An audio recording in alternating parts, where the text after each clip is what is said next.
Honeywell teaming up with Will.i.am, and this is all for a new smart mask. It's the first of its kind, is targeting the multi-billion-dollar wearable market.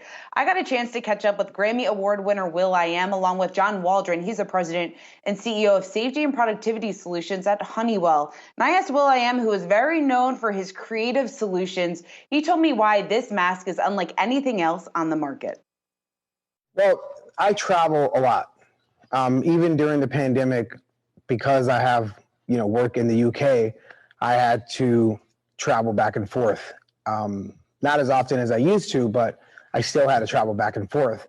And wearing a 3-ply mask when you're in the air for 10 hours made me really nervous.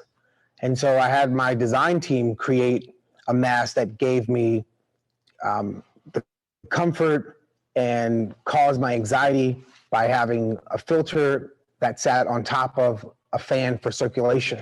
Because when you're in the air that long, having that mask on the whole time makes you feel claustrophobic, as well as the anxiety of being in a bubble, breathing everyone's air, and not feeling confident that that 1-ply or what people are wearing now, scarves and fabrics. I just wanted to create something that made me feel a little bit more safe and more comfortable traveling. And when I traveled, people would ask, "Where did you get that mask for?" At first, I just wanted to make one for myself. And then I decided to start the Xupermask company with my friends. And then a friend of mine named Mark Benioff connected me with Honeywell. Yeah, and let's talk about that connection there, because John, it certainly makes sense to you guys. I would think Will.i.am has a massive following, but what led to this connection? Where do you hope that this goes from here? Well, it's actually a fun story because just like Will, when the pandemic set in, we had to kind of decide what to do, right? Do we retrench or do we kind of leap into action and try to solve problems? And, about this time last year, we found ourselves all working from home, and, we have an industrial safety business, among other things, in our portfolio. We're an innovation company, a technology company. And so we decided to, start trying to solve the world's problems. And so then when we got connected with Will, it was so obvious because he had this brilliant idea. He had a real set of problems he wanted to solve for consumers. And we're an industrial company. We solve business problems for businesses primarily. So, when the bridge was built between Honeywell and Will, and, Mark and our CEO got together, it was obvious. It was such a great discussion that led to design and innovation. So that's kind of how it all came together. And I know that this mask has been featured in Feel the Beat music video. It's been featured in Girl Like Me. And Will, you actually wore it at the VMAs back in September. You mentioned the fact that people have asked you about it, but I'm curious just to get a little bit further into that. I guess, what has been the feedback and what do you think the demand will be like for your mask? So if you think of, how people are out there with loose masks and they're wearing glasses and their glasses are getting fogged up. They're getting fogged up because air is seeping out and hitting their glasses. And if air is seeping out, leaving their glasses, air is coming in. And there's studies that have shown that when you're wearing a loose fitted mask, air is seeping out from the back. So if you're walking down the street, you're not really keeping people as safe as possible because air is seeping out. So, when we created the Xupermask, we have a tight fit. And because there's a microphone and noise cancellation and air filtration behind the filter, when you're riding that bike, you could whisper and people could hear you on a Zoom. You could whisper and people could hear you on a phone call.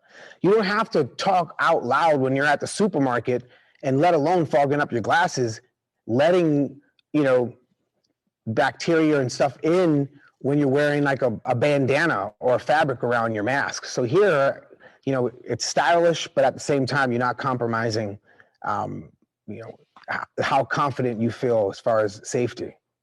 Certainly something I can use because I feel like every time I am wearing a mask, I have to repeat myself hundreds of times. But John, let me just ask you about Honeywell's role. And this is really just taking a step back and talking about COVID overall and how Honeywell has really transformed the PPE category. I know the number of masks that you're producing today is substantially higher than just say a couple of months ago, but significantly higher from where we were a year ago. How were you able to scale this division of your business so quickly? We leapt into action. We expanded production. We opened 5 factories in the United States, 6 others around the world for making respiratory safety products. primarily N95 masks and surgical masks. And yeah, today our capacity is billions of units a year. And we shipped over 200 million in December alone.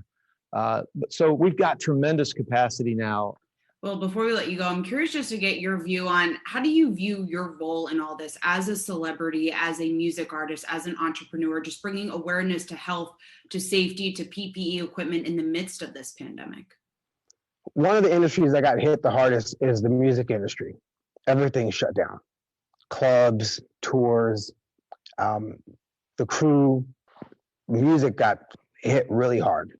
But the sound stages and entertainment filming, we really innovated around the bubble, right? For whether it's the NBA or movie stages or filming The Voice. And that practice of getting tested, if not every day, like I get tested every day, and going out there and making sure that I keep people safe. Right? That mentality and that accountability is super important to promote safety for others as well as yourself. Because if you care about other people will care about you. And it's that give that I think we need to have in our society. I care about you when I go to the supermarket. That's why I wear a mask. I care about you, right? And promoting that type of living is what we need, not only in America, we need that around the world. I care about people that I come across. This is what we're so excited about. This point on collaboration needs to be happening more and more. This is why we've been partnered with, Atrium Health in the Carolinas to do mass vaccinations. This is why, as a big corporation, we think it's partly our responsibility to bring people back, bring them back to work, bring them back to play, bring them back to the studios, because without that, society's a lot more boring. So Adam, the Xupermask, it sounds really cool. It's certainly unlike anything that we have on the market. It has LED lights, we heard Will.i.am tell us. It has noise canceling headphones. I think he even mentioned the fact that it has a microphone. The list goes on. It goes on sale Thursday, but if you want it, you have to be ready to pay up for it because, get this, it costs $299. When I look at that, I keep thinking of, Luke, you know it to be true. I am your father. Me too. I had the same reaction. I think it's really cool. Listen, 290 people spend 3 times that on. I can't say the word. The FCC will get Verizon in trouble, our parent company. But I think it's pretty cool. If it's got a way to keep the glasses from fogging legitimately, I'm sold. I would spend $299 just for something that would keep my glasses from fogging because I'm so tired of wearing a mask. I'm with you. And that's a big reason why I've only worn contacts for the past year because of that exact issue.